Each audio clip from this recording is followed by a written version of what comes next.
So here we have an e-bike controller designed to power a hub motor of an e-bike. But in today's video, we're going to try to use this e-bike controller to power two skateboard motors, BLDC motors, such as this one right here.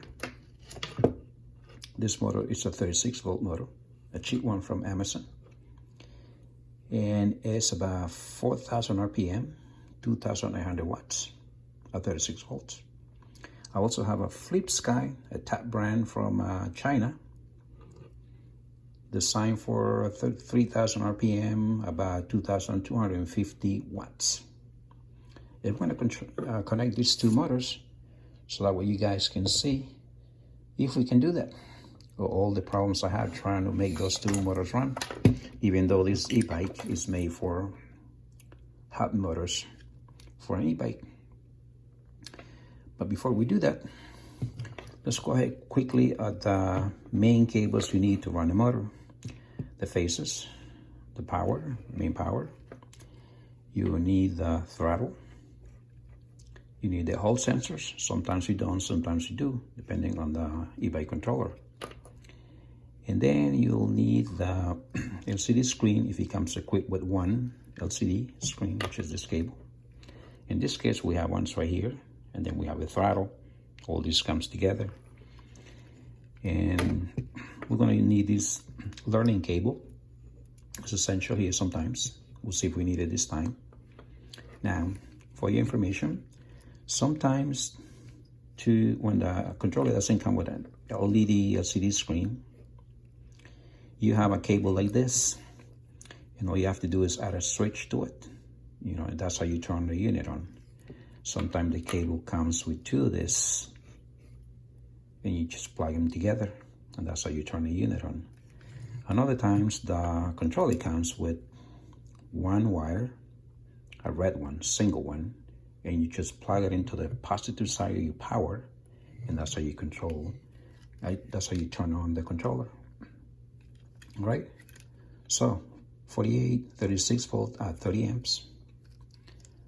Let's go through the process of connecting it and see if we can do that, and so that way you guys experience what I experience if you decide to use one of these controllers with my motors, the type of motors I use.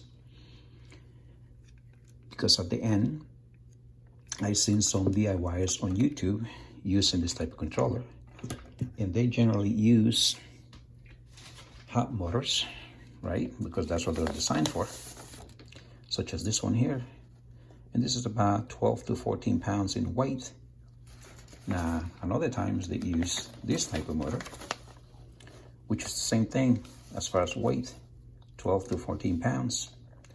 So when you're going to design some kind of electric vehicle, the main concept should be to eliminate weight, because the more weight, the worse it is for an electric device, because this vehicle, this bike will be running on electricity.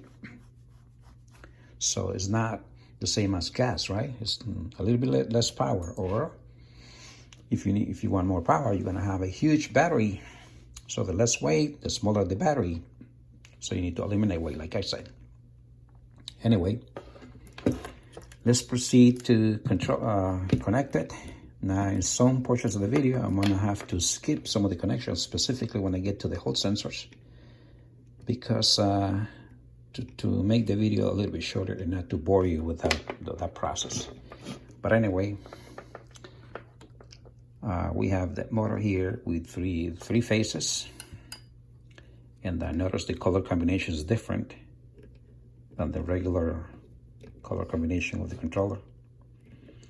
In the faces of the Hall sensors, these are 5, typical red and black, but the faces of the motor are different.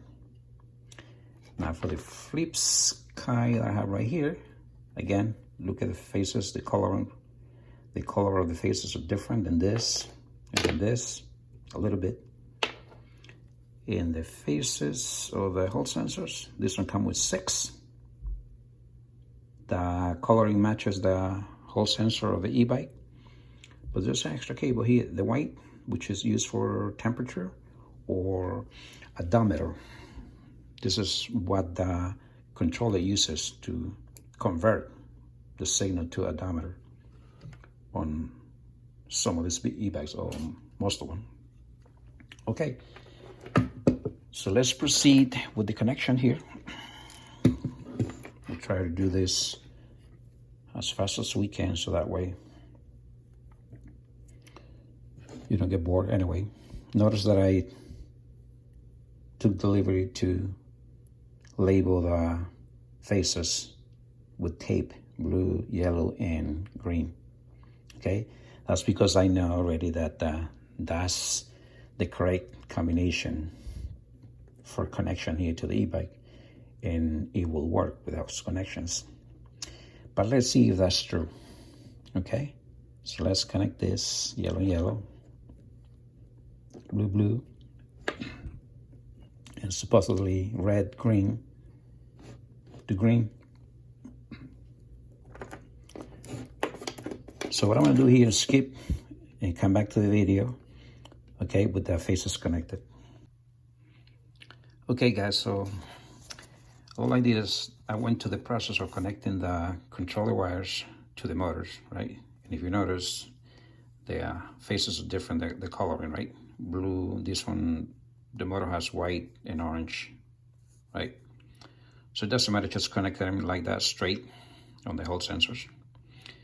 But on the faces I did color coding. And we'll see where that goes now. I'm skipping the white cable. Let me focus here. Right? The white one, because we don't need that right now, because this only has 5 wires. It's 3 sensor wires, and black and red. Okay, so now we're gonna go to the LCD screen, which is right here.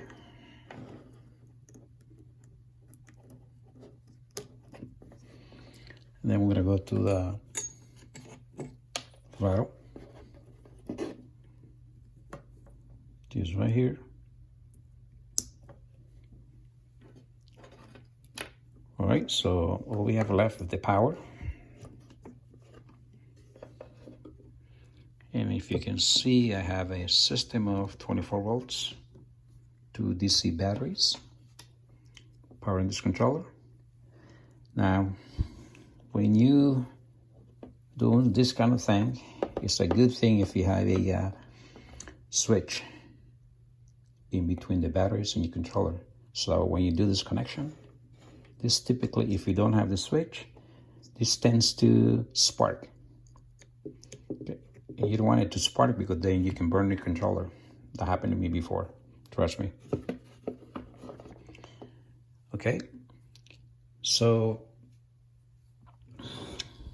we double check here quickly. We got this, faces, LCD screen, throttle, main power. So now we can go ahead and power. And I think I'm gonna add a meter.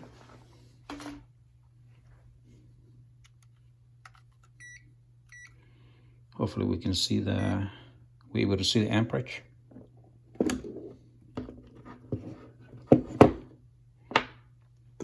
Okay.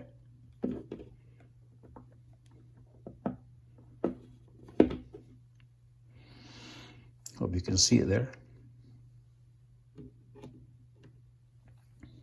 All right, let's main power on. Turn the unit on. And this is the advantage of having an LED screen, LCD. The on-off function, you can eliminate that cable from here and others that don't come with the LED screen here. You can eliminate the throttle, the speed switch, the 3-speed switch, actually, if we go to different speeds, and many other cables, many other ones, okay? So make it less cables on the controller. So LCD is a good thing. All right, so we have power. Let's check the motors and see what they do. Let's go with some throttle here.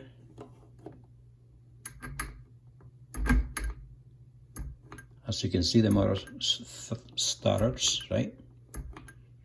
As you can see, the motor stutters. It's stuck. It's not running. It's not going anywhere. Now, even though last time I tested it, these were the right combinations right there, right?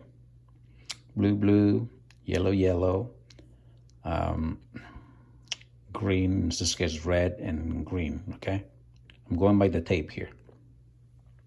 So I know from the manufacturer, these are the right phases for the controller and for the motor, and still doesn't work. Check this out. Now, in some controllers, that works right away. In some others, I guess, that's why they have this learning cable. And this, what it does, it teaches the motor to rotate either clockwise or counterclockwise. And I think this one sets the Hall sensors with the motors as well. Okay, once you connect this. I'm gonna try this here soon.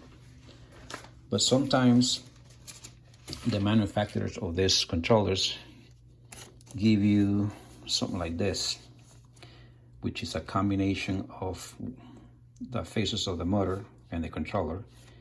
And this is the default one, that's what I have right now. And still my motor's not working.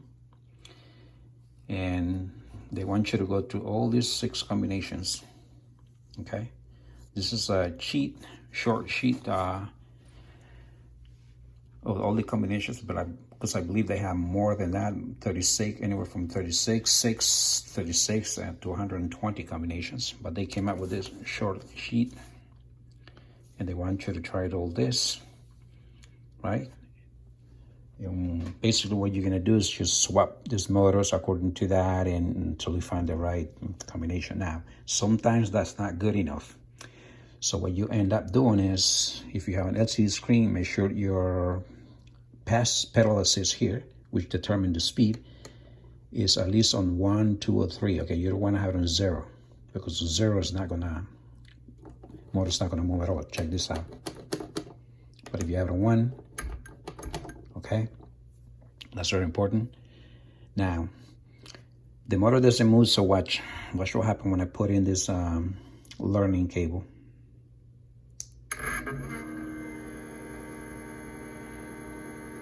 You see that? That's what I mean when I said this cable is very useful sometimes. It teaches the motor what rotation to go and I guess get going. So we're gonna disconnect it here soon. Let me see, that's 0.4 amps. The manufacturer claims that this motor is supposed to do up to 2 amps under no load. So let's go ahead and disconnect it. Now let's go ahead and press the throttle and see what we get. Check it out.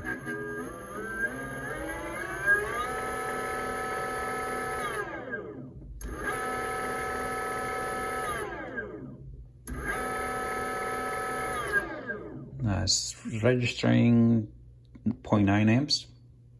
Now let's jump to second speed. All right, it's registering 1.7 amps.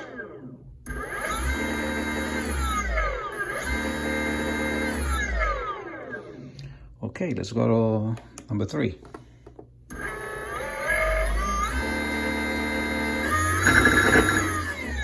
Went to overload there, not sure why.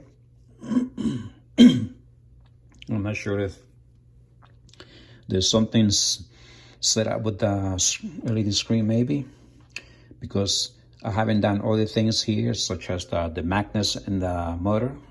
You have to put them in and some other information. That might be the issue. I don't know, I'm not sure. But anyway, it looks like it's working great.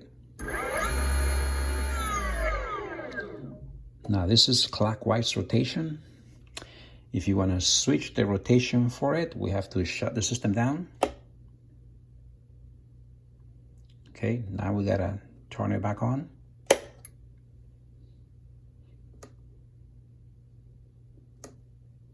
Now watch, it's still the same, clockwise. If you want to change the rotation, we gotta plug this again.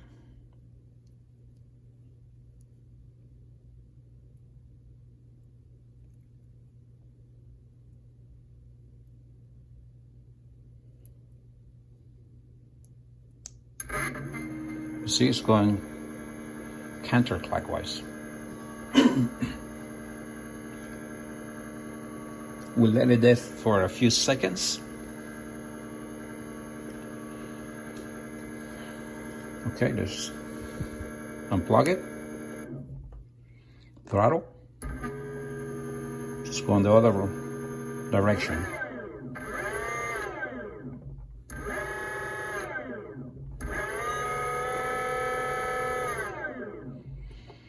All right, so there you have it. Looks like it works. Now, I'm not sure what happened with the up to third speed. It kind of went on overload, or amps, I guess. It's putting too many amps in the motor, maybe. I'm not sure. Anyway, so go ahead. Let's go ahead and connect this motor right here. And if you notice, right, different color coding on leads. And this one has 6 wires. On this one, I'm not using the white wire, but this one looks like I need to use the white wire, which I don't really have to, because this is a temperature wire, and I don't really need the speedometer right now. So I'll see you in a little bit while I do that. Okay, guys, so the only thing different I done here is connect the wires or the sensor for this flip sky motor, okay, to the whole sensors of the controller. And that's why you see this mess here. I had to use those jumpers to get it done right. All right, so let's continue on, and let me focus here the camera. And we'll power the system here pretty soon. We can see if this motor will go on. Give me a second here.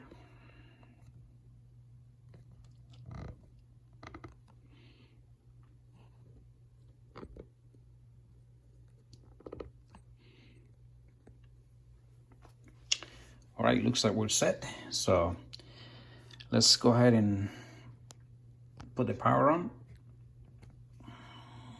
Make switch on.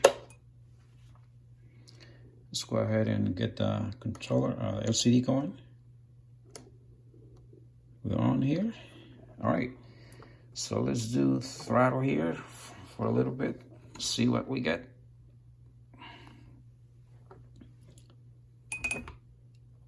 Notice the motor is stuttering here. Now check the motor out. It's stock. It's stuttering, I guess. All right. So this is when if it doesn't work, a lot of times you have to switch up the leads, right? Those 6 combinations I show you early, until you find the right one. If at the end still doesn't work, right?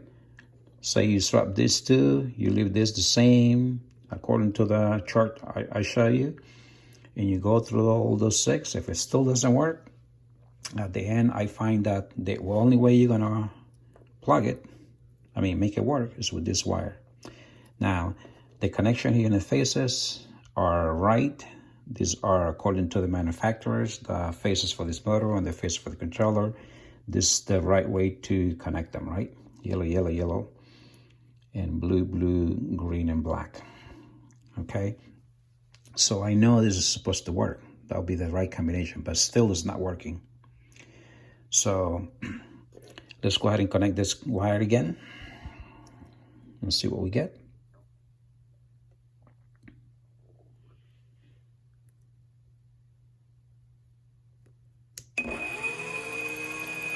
There you go, look at that. Let's leave it there for a few seconds. As I said, this wire teaches the motor what rotation to move. And I guess it also lets the controller knows where the sensors, the Hall sensors, the faces for that are in the motor. I think that's what it does. So let's go ahead and disconnect it. And now let's go to the throttle.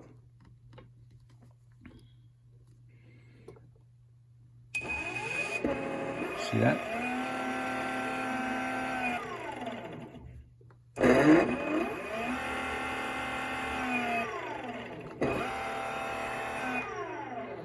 All right, let's do second speed.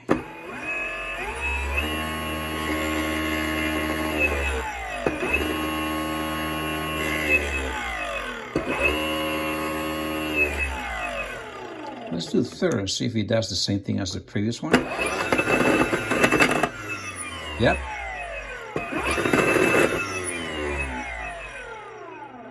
Let me see. I think it's loose here, that's why. Oh, I don't have a tool right now to make this tight here.